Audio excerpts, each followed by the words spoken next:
On espère que votre pause déjeuner s'est bien déroulée. On se retrouve en direct.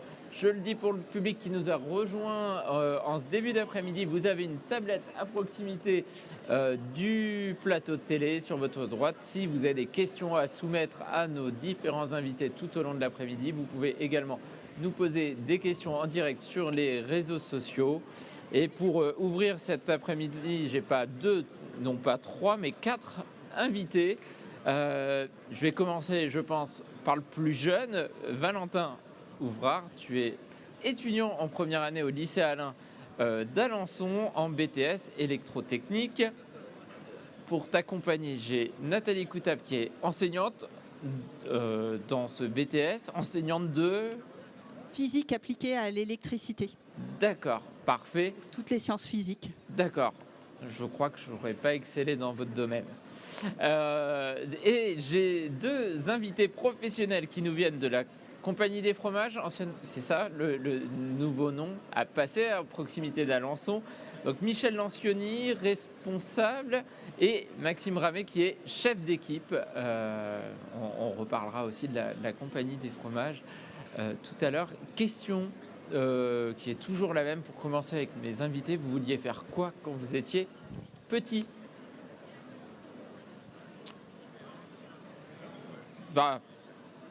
Valentin, peut-être? Alors moi, franchement, quand j'étais petit, je voulais... franchement, j'en sais pas du tout. Je sais pas, tu n'avais pas d'idée? Non, pas du tout. Petit. Non. Franchement, je voulais faire électricité, c'est quand j'ai lu un livre. Perso. D'accord. J'ai lu un livre et franchement, j'ai kiffé l'électricité et ça m'a permis de découvrir dans le bâtiment. Et voilà, j'ai fait un bac pro Mélec à Argentan. Et après, ça m'a beaucoup plu et j'ai décidé de continuer mes études dans le BTS.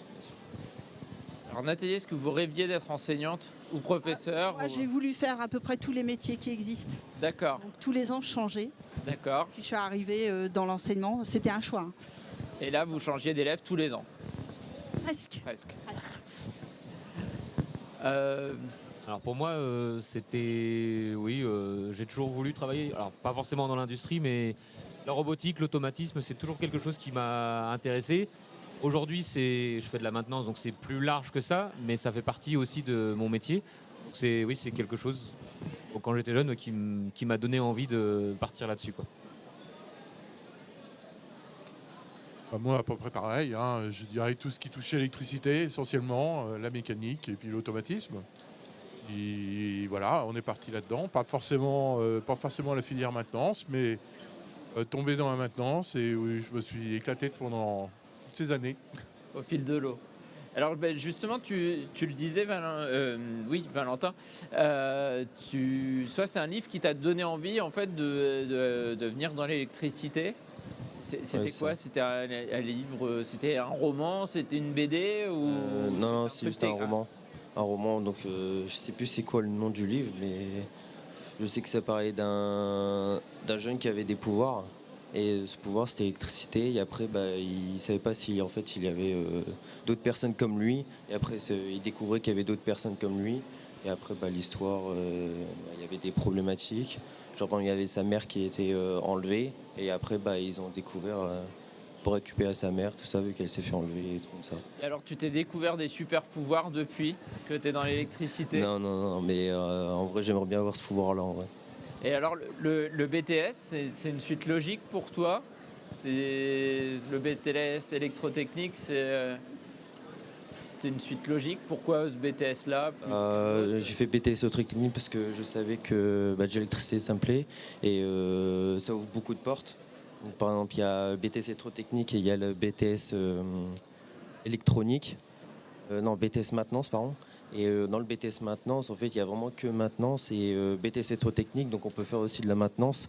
Et comme ça, grâce à ça, par exemple, si on n'aime pas le BTS maintenance, si on n'aime pas, on va pas pouvoir, dans le BTS électrotechnique, donc dedans il y a de la maintenance. Et si on n'aime pas la maintenance, on sait qu'on pourra faire d'autres choix. Donc ça peut ouvrir beaucoup de portes si on fait le BTS électrotechnique. Alors je vais peut-être m'adresser aux professionnels ou à vous Nathalie. C'est quoi l'électrotechnique? L'électricité, je vois à peu près, mais l'électrotechnique. Alors l'électrotechnique, comment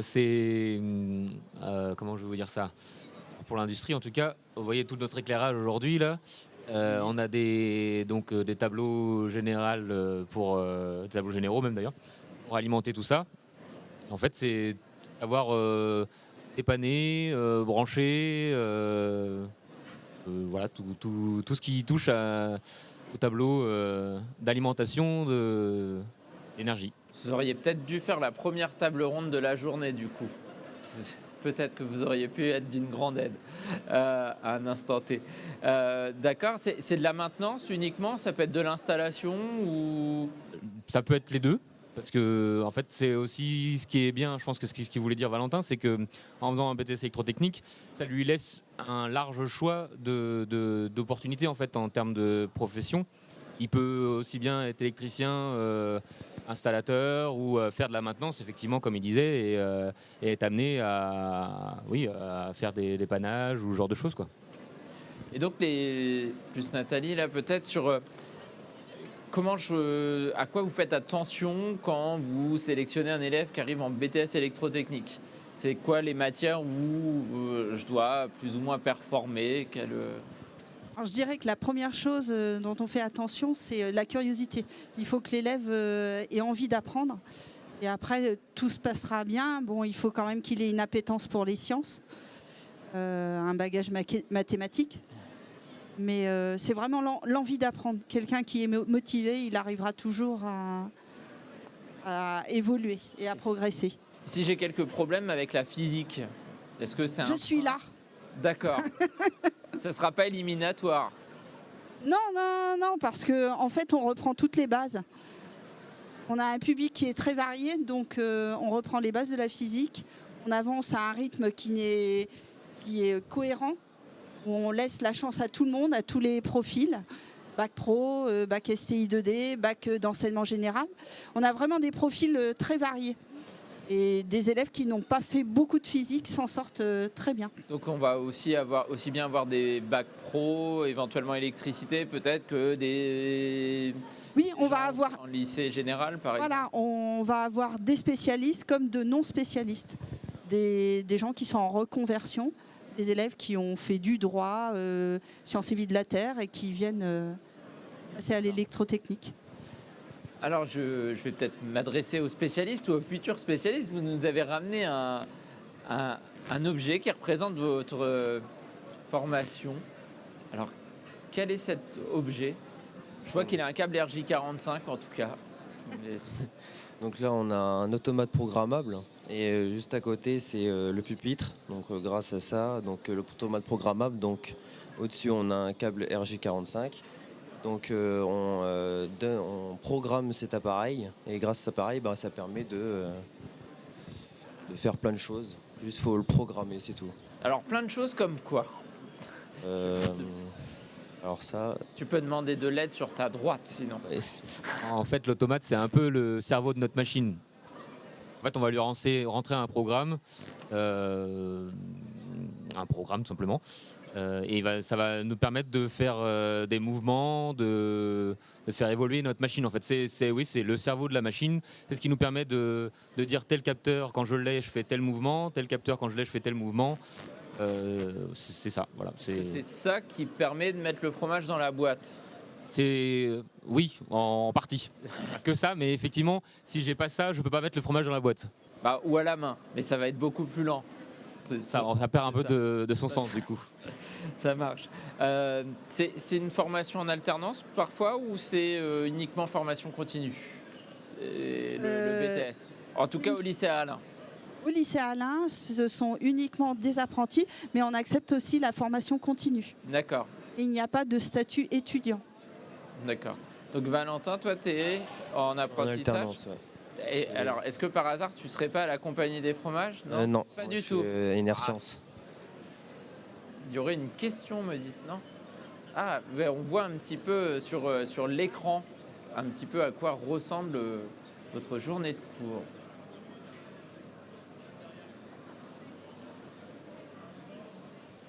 Et donc, je reviens sur ma question. Tu es en entreprise où, toi, pour... Inerscience. D'accord. Et c'est pas du tout de l'industrie agroalimentaire, là Non, pas du tout. Nous, c'est plus dans le bâtiment. Donc on peut faire aussi dans les entreprises. Donc s'ils ont besoin de faire de l'installation ou un nouveau chantier, tout ça, Inerscience, ils font ça. D'accord. Le rythme de l'alternance, c'est quoi c'est une semaine, Là, c'est 2 semaines, 2 semaines. 2 semaines, 2 semaines. Donc à la rentrée, on a fait 3 semaines de cours. Et après, on commence 2 semaines d'entreprise, 2 semaines. Et toi, c'était un choix de faire de l'alternance Oui. C'était une volonté? Oui, c'est une volonté, oui, parce que ça permet de découvrir le monde du travail. Et comme ça, bien sûr, on a le salaire. Et, c'est pas négligeable, hein, voilà, c'est un ça. argument aussi. Et mettre des sous de côté et se faire plaisir à des moments, bien sûr. Et alors en cours, ta journée type, c'est quoi? C'est 8 heures de cours 8h, 18h, donc des fois on commence à 9h. Après, c'est souvent 8h, 18h. Et le mercredi après-midi, on travaille, bien sûr. On le voyait sur les images tout à l'heure, vous avez des salles de cours un peu particulières?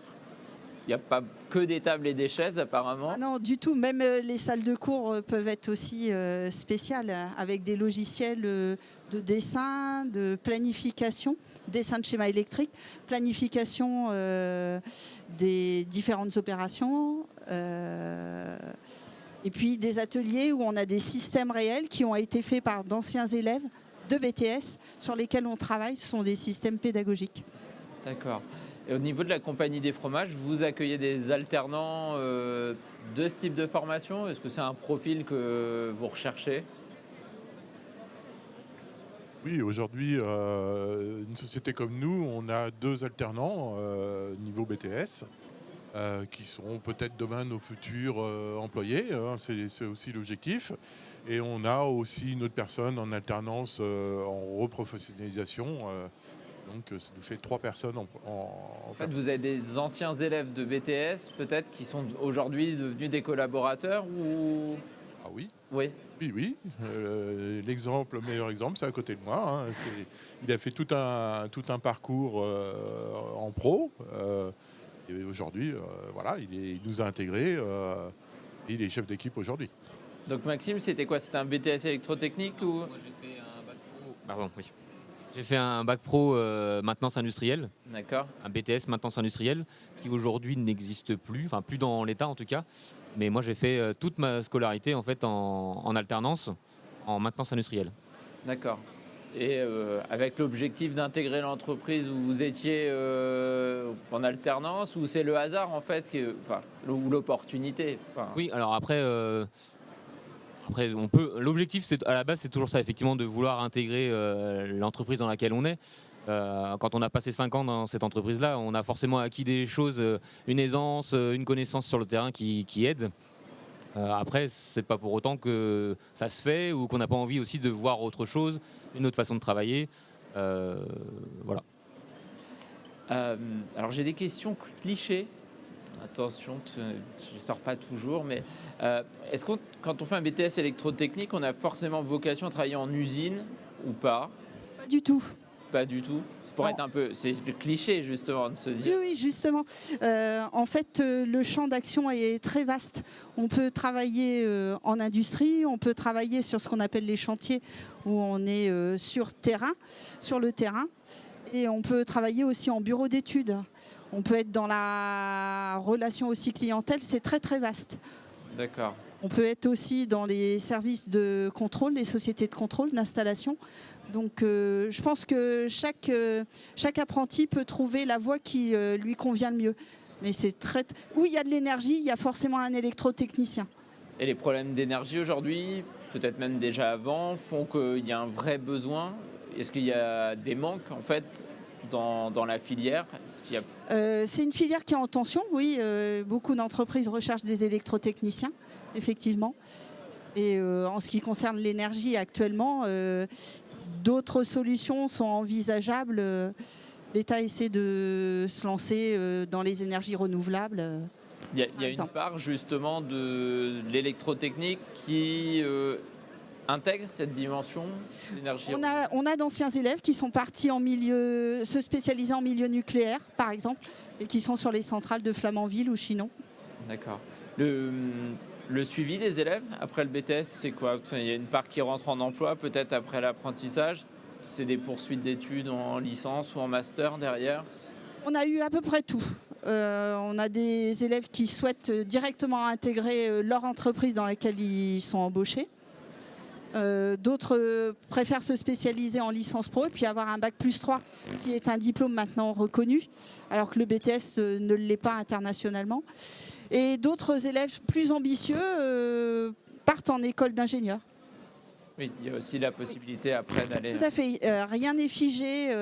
Ça peut même se décider au dernier moment si on est ambitieux. Donc filière en tension veut dire, on l'a évoqué avec Valentin, peut-être possibilité de négocier un peu son salaire ou pas. Est-ce que... Je sais pas, je vais tourner vers les responsables. Est-ce que ça se négocie? Oui, bah après, le salaire, pour un jeune qui démarre, il a tout à démontrer.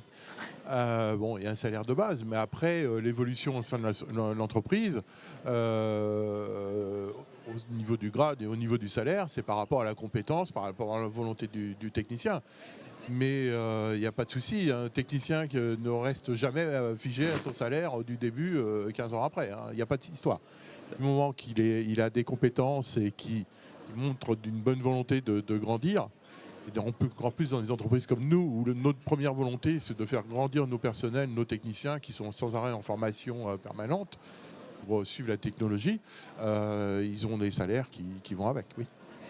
Alors, on peut avoir une idée un peu du salaire de base à peu près pour quand le change c'est relativement variable.